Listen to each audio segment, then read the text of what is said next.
Hello dear students, welcome back to my YouTube channel Oxford classes by Vishwas में आप सबका स्वागत है। दोस्तों एक बार फिर से जुड़ जाइए हमारी क्लास से। आइए दोस्तों, आज हम अपनी क्लास को आगे बढ़ाते हुए चलते हैं। आज का हमारा टॉपिक है इंडेफिनिट प्रोनाउन। जैसे कि हम लोग पढ़ रहे हैं पार्ट्स ऑफ स्पीच और उसमें हम लोग पढ़ रहे हैं इंडेफिनिट प्रोनाउन। आइए देखते हैं दोस्तों इंडेफिनिट प्रोनाउन होता क्या है। जैसे कि इसके अर्थ से समझ में आ रहा है इंडेफिनिट, देखते हैं इनडिफिनिट यानी कि जो चीजें आपकी डिफिनिट ना हो, यानी कि जो चीजें आपकी निश्चित ना हो वही हमारा क्या है, इनडिफिनिट है। Getting point? वही हमारा क्या है, इनडिफिनिट कहलाता है दोस्तों। यानी कि इनडिफिनिट प्रोनाउन यानी कि नाउन का सब्स्टिट्यूट प्रोनाउन होता है, यानी कि नाउन की जगह पर प्रयोग किए जाने वाले जो इंडेफिनिट प्रोनाउन होते हैं उसको ही हम कहते हैं इंडेफिनिट। अब इंडेफिनिट प्रोनाउन है क्या? जैसे कि हम लोग जानते हैं ईच, जानते हैं कि नहीं, बताइए भाई। Each, every, everyone, no one, someone और एनीवन, है ना।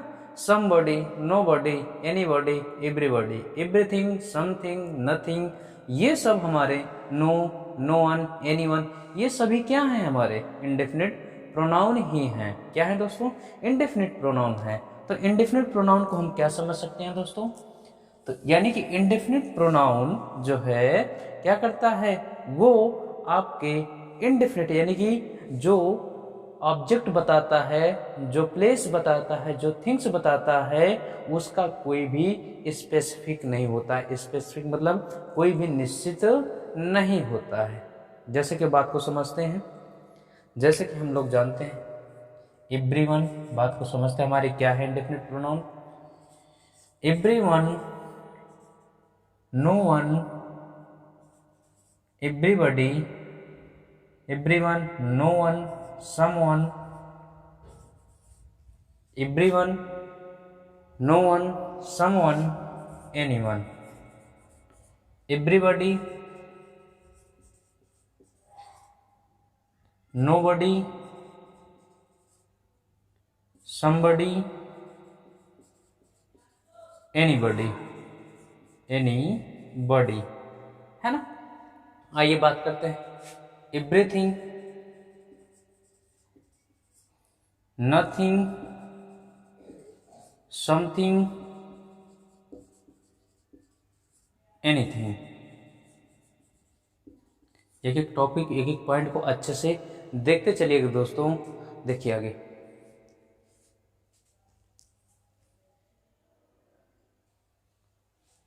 देखिए दोस्तों, ऑल, वन, होता है कि नहीं, ऑल, वन, सम, एनी, ये सभी आपके क्या हैं, इंडेफिनिट प्रोनाउन ही तो हैं। आगे देखिए, फ्यू, होता है कि नहीं, लिटिल, लिटिल, बोलिए भाई, आपको पता है, many, few, little, many, much, many, much, ये सब अभी जो जितने वर्ड मैंने लिखाए हैं ये सभी क्या है आपके, ये ही इंडेफिनिट प्रोनाउन कहलाते हैं। इंडेफिनिट प्रोनाउन कहलाते हैं।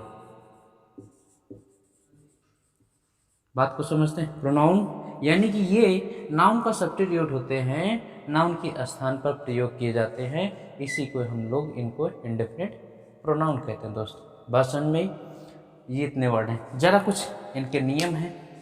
आइए रूल समझते हैं। तो रूल ऑफ इंडेफिनिट प्रोनाउन के रूल फर्स्ट, रूल फर्स्ट क्या कहता है कि ये जितने भी इंडेफिनिट प्रोनाउन हैं, क्या है भाई, बात को समझिए, जितने भी इंडेफिनिट प्रोनाउन हैं इनके बाद आने वाला वर्ब, जैसे कि मैं आपको लिखाता हूं, ये इंडेफिनिट प्रोनाउन है, इनके बाद आने वाली जो क्रिया है हमेशा उसका नंबर कैसा होता है, सिंगुलर नंबर होता है। बात को समझिए यहां तक, ठीक है भाई। इनका केस देखिए, है तो इंडेफिनिट प्रोनाउन ही, लेकिन इनका केस थोड़ा सा अलग हो जाता है। All, one, some, any, few, little, many, much, है ना। इनका केस थोड़ा सा अलग हो जाता है, यहाँ तक हम समझते हैं, यानी कि everyone, no one, someone, anyone, everybody, nobody, somebody, anybody, everything, nothing, something, anything. इनके केस में जब भी आपकी क्रिया आएगी हमेशा किस नंबर में प्रयोग किए जाएगी? सिंगुलर नंबर में। Getting point? जैसा मैं आपको एग्जांपल से समझाता हूं, बात को समझिए।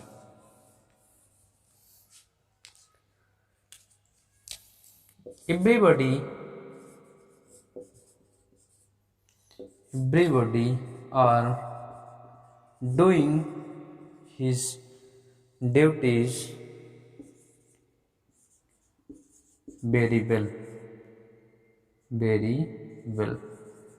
बताइए क्या गलती हुई दोस्तों? Everybody are doing his duties very well, यानी कि प्रत्येक व्यक्ति, प्रत्येक लोग अपनी ड्यूटी को बहुत अच्छे से कर रहे हैं या करते हैं, कर रहे हैं। जरा बताइए। तो हमने कहा कि जो हमारे इंडेफिनिट प्रोनाउन हैं इनके बाद आने वाली क्रिया हमेशा किस नंबर में होती है? सिंगुलर नंबर में होती है। तो यहाँ पर आर नहीं, इज होगा दोस्तों। Getting point? आइए आगे चलते हैं। जैसे मैं आपको बताऊं, समवन, देख लीजिए एक और example. Someone has done his, someone has done his duty। बोलिए भाई क्या सही है? someone has done his duty, क्या सेंटेंस सही है? बिल्कुल सही है, क्योंकि हमने देखा यहाँ पर इंडेफिनिट प्रोनाउन है और इंडेफिनिट प्रोनाउन के बाद आने वाली क्रिया हमेशा सिंगुलर नंबर में होती है। तो ये आपको सिंगुलर नंबर में यहाँ हैव दे करके आपको प्रॉब्लम दिया जाता है। Getting point? तो ये इंडेफिनिट प्रोनाउन आप इसको नोट कर लीजिए और अच्छे से रूल को समझिए। आगे कुछ विशेष रूल हैं, अच्छे रूल हैं, जरा देखते हैं। देखिए भाई, अब ये रूल नंबर फर्स्ट था। रूल नंबर सेकंड की बात करते हैं हम दोस्तों थोड़ा सा। रूल नंबर सेकंड ये कहता है, जरा जो हमने अभी आपको लिखाया है तो उसी में थोड़ा सा नोट लिख लेते हैं। रूल नहीं लिखाते दोस्तों, नोट लिख लेते हैं। नोट लिख लीजिए। देखिए कि सम में लिखिए सम, है ना, समबडी। देखिए सम, समबडी, समवन, सम, समबडी, समवन और समथिंग। इनका प्रयोग अफर्मेटिव सेंटेंस में किया जाता है। अफर्मेटिव सेंटेंस में किया जाता है। ठीक। अब जैसे मैं बात करूं एनी, एनीवन, एनीबॉडी, है ना, और एनीथिंग, इनका प्रयोग निगेटिव सेंटेंस में, इनका प्रयोग निगेटिव सेंटेंस में किया जाता है, किया जाता है। Getting point? तो इसको आप ध्यान दीजिएगा। सम, समबडी, समवन, है ना, something, any, anyone, anybody, anything, इनका प्रयोग, यानी कि इनका प्रयोग अफर्मेटिव में और इनका प्रयोग निगेटिव सेंटेंस में किया जाता है। आइए चलते हैं भाई, अब जरा रूल नंबर सेकंड की बात करते हैं। रूल नंबर सेकंड की देखिए दोस्तों। अब रूल नंबर सेकंड क्या कहता है? देखिए भाई, कहता है कि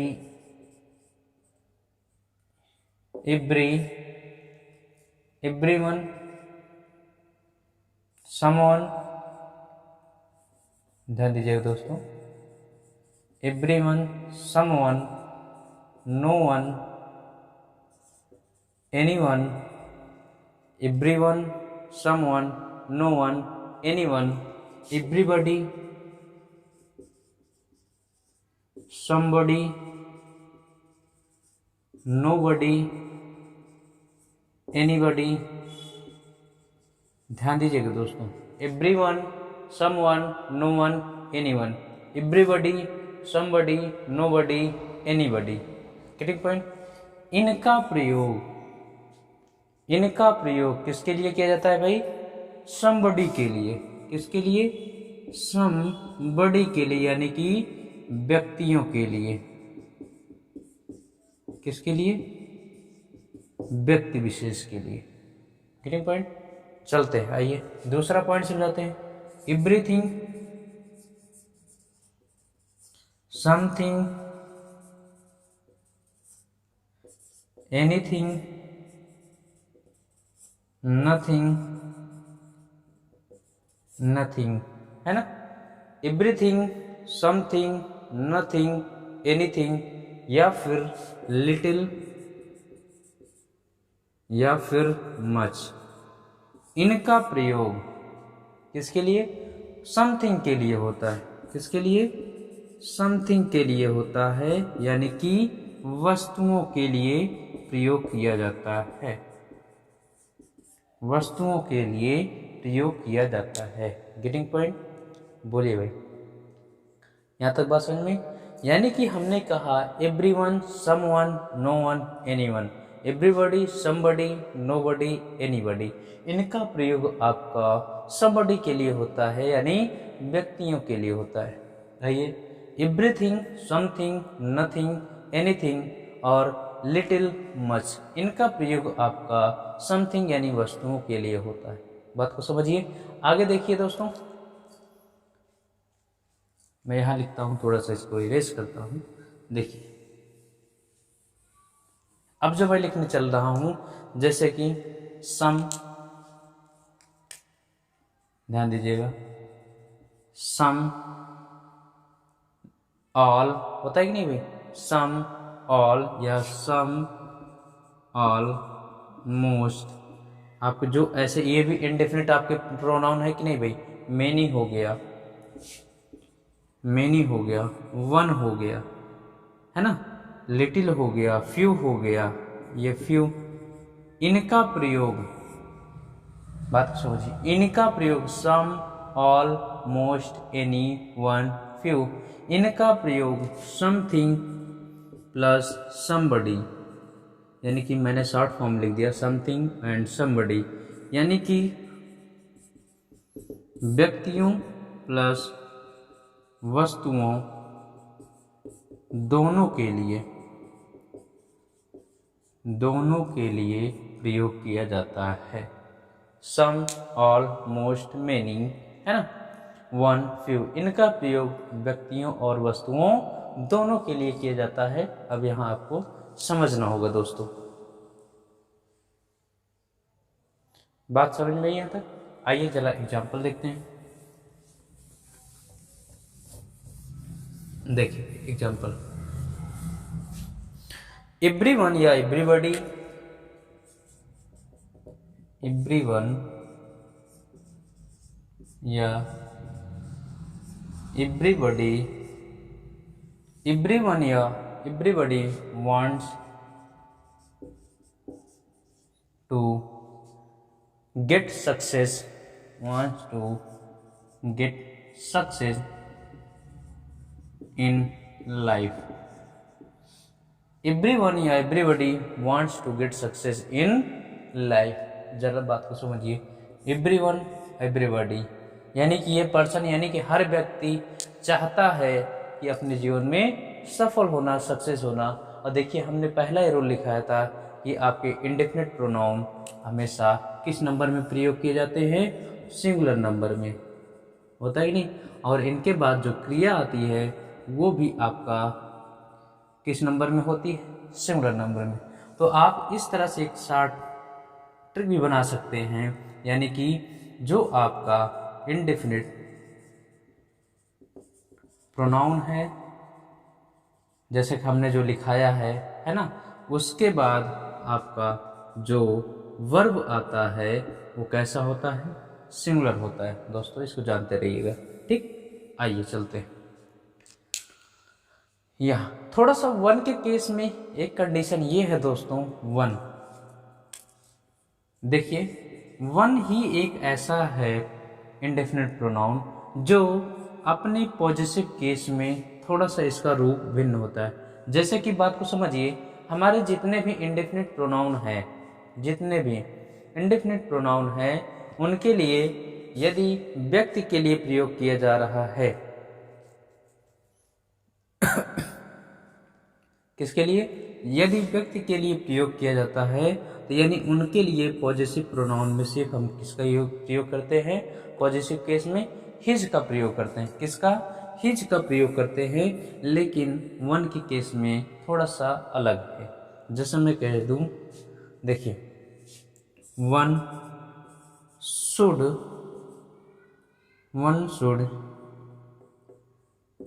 do his duty, one should do his duty. क्या गलती है दोस्तों, गलती है कि नहीं है, जरा पहचानिए, बोलिए भाई। दूसरा मैं लिखता हूं, गलती आप लोग ढूंढिए भाई। दूसरा मैं लिखता हूं, देखिए, one should help his friend, one should help his friends. बोलिए भाई। तीसरा मैं लिख देता हूं आपको, one should work hard,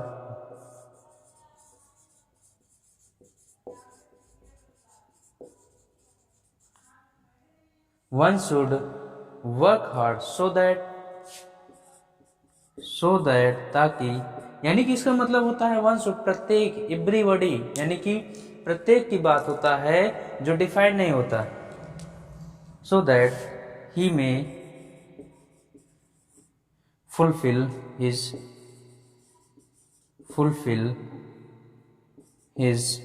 dream, fulfill his dream। बात को समझते हैं वन के केस में, यानी कि जब भी इंडेफिनिट, बहुत अच्छा रूल है और एसएससी का बहुत ही सॉरी दोस्तों, एसएससी का बहुत ही फेवरेट रूल है, यानी कि वन आपका इंडेफिनिट प्रोनाउन है और इनका पॉजिटिव प्रोनाउन, पॉजिटिव केस बनाने के लिए, पॉजिटिव एडजेक्टिव बनाने के लिए हमेशा किसका प्रयोग किया जाता है, वंस का प्रयोग किया जाता है। किसका प्रयोग किया जाता है, वंस का प्रयोग किया जाता है दोस्तों। तो ये बात आप समझते चलिए, यहाँ पर हिज नहीं, ये तो आपका ही, हिम, हिज, ही का जो है पॉजिटिव केस है कि नहीं। तो यहाँ पर वन का पॉजिटिव केस वंस ही होता है, तो यहाँ पर किसका प्रयोग होगा, वंस का प्रयोग होगा। ऐसे यहाँ पर देखिए, सब्जेक्ट के रूप में आया है इंडेफिनिट प्रोनाउन वन, यहाँ पर हिज नहीं वंस होगा। ऐसे यहाँ पर देखिए, कहाँ पर, यहाँ पर देखिए, हिज ड्रीम नहीं वंस ड्रीम। गेटिंग पॉइंट, बात समझ में दोस्तों, आइए। तो ये था दोस्तों आपका इंडेफिनिट प्रोनाउन। अब बात को थोड़ा सा आगे बढ़ाते हैं।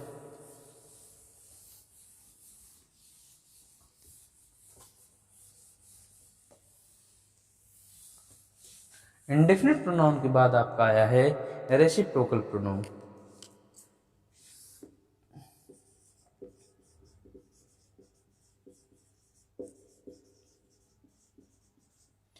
Reciprocal pronoun, getting point. अब रेसिप्रोकल प्रोनाउन क्या है, जैसे कि हम लोग रिफ्लेक्सिव प्रोनाउन जानते हैं, उसी प्रकार से रिफ्लेक्सिव प्रोनाउन, सॉरी बच्चों, रिफ्लेक्सिव प्रोनाउन आपका अलग हुआ। रेसिप्रोकल प्रोनाउन होता है पारस्परिक आदान प्रदान। क्या होता है, पारस्परिक आदान प्रदान। तो रेसिप्रोकल प्रोनाउन आपके देखिए कौन कौन होते हैं भाई, ईच अदर और वन एनदर। क्या होता है, ईच अदर और वन एनदर, है ना। तो देखिए बात को समझिए, ईच अदर, यही आपकी ईच अदर, यानी कि जिसमें पारस्परिक का भाव हो, पारस्परिक, ईच अदर प्रत्येक का भाव प्रकट हो, है ना। वन एनदर एक दूसरे का भाव प्रकट हो, है ना। यही आपके क्या होते हैं, इन्हीं को हम लोग रेसिप्रोकल प्रोनाउन कहते हैं, रेसिप्रोकल प्रोनाउन कहते हैं। Getting point.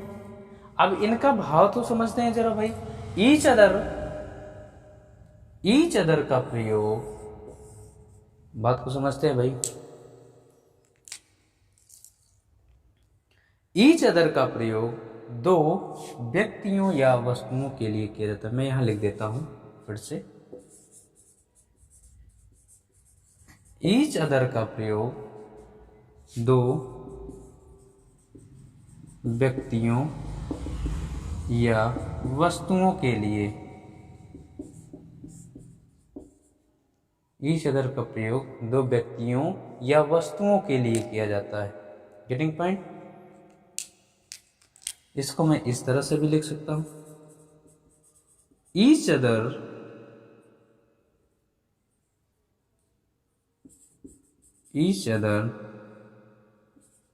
Are used to, each other is used to, किसके लिए भाई? दो व्यक्ति के लिए।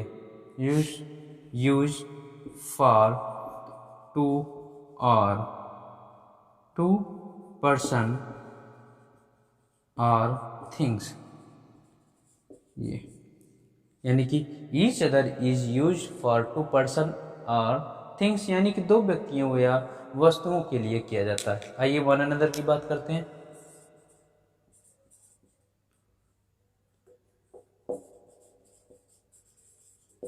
वन अनदर की बात करते हैं दोस्तों।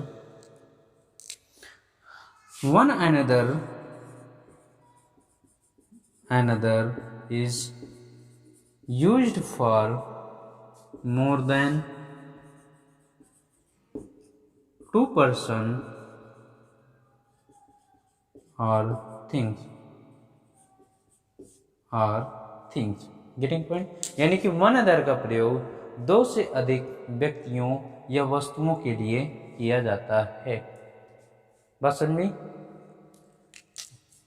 यहां पर दो से अधिक व्यक्तियों या वस्तुओं के लिए। Getting point? चले भैया, आइए बात को एग्जाम्पल समझते हैं। भाई एग्जाम्पल, रेसिप्रोकल प्रोनाउन आपके यही हैं, ईच अदर और वन अनदर। आइए बात को समझते हैं दोस्तों। जैसे मैं एग्जाम्पल दूं, देखिए, you and I help, you and I help one another. बात को समझिए भाई, क्या सेंटेंस हमारा सही है दोस्तों? You and I help one another. बताइए। जैसे मैं दूसरा एग्जांपल दूं, all of the students, all of the students help one help each other। चलिए भाई बताइए जरा, बोलिए। तीसरा एग्जाम्पल, इसको आप बताते चलिए भाई। तीसरा, both of the girls tease one another। बताइए क्या गलती है दोस्तों? तो आपको जैसे अभी मैंने जस्ट ही आपको थोड़ा सा वन अनदर और ईच अदर के बारे में बताया कि ये आपके रेसिप्रोकल प्रोनाउन होते हैं, और ईच अदर का प्रयोग किसके लिए होता है? दो व्यक्ति या दो वस्तु के लिए, दो वस्तुओं के लिए, दो व्यक्तियों या दो वस्तुओं के लिए ईच अदर का प्रयोग होता है। और दो से अधिक हुए वो क्या हो जाएगा? वन अनदर का प्रयोग किया जाता है। Getting point? जैसे ही दो से अधिक हुए आपका वन अनदर का प्रयोग किया जाता है। बात समझ में, बात को समझते हैं। यू एंड आई दो लोग हैं, तो यहाँ पर वन अनदर नहीं होगा, क्या होगा, ईच अदर होगा दोस्तों। आइए, ऑल ऑफ द स्टूडेंट्स, बात करिए। ऑल ऑफ द स्टूडेंट्स, सभी छात्रों में, तो ईच अदर नहीं, सब की बात कर रहा है, मोर देन टू है, इस वजह से यहाँ पर क्या होगा, वन अनदर। Getting point. चलिए, बोथ ऑफ द गर्ल, यहाँ बोथ की बात हुई है, यानी कि लड़कियों में से दो की बात हो रही है जिनको परेशान वन अनदर के द्वारा किया जा रहा है, यानी कि वन अनदर नहीं, बोथ का, यानी कि दो लड़कियां हैं, उसके लिए आपका ईच अदर का प्रयोग होगा। Getting point. चले भाई आगे, आइए दोस्तों आगे चलते हैं। तो बहुत अच्छा कॉन्सेप्ट है दोस्तों, ये आप जरूर इनको याद रखिएगा, हमेशा आपको ईच अदर और वन अनदर में कंफ्यूजन करा के एग्जाम में पूछता है, ठीक। तो इसको अच्छे से नोट कर लीजिए। अब हेडिंग डाल दीजिए आप लोग, रिलेटिव प्रोनाउन। रिलेटिव प्रोनाउन, तो इसको हम लोग नेक्स्ट क्लास में पढ़ते हैं, है ना। तो मिलते हैं दोस्तों नेक्स्ट वीडियो में, तब तक के लिए thanks for watching, thank you.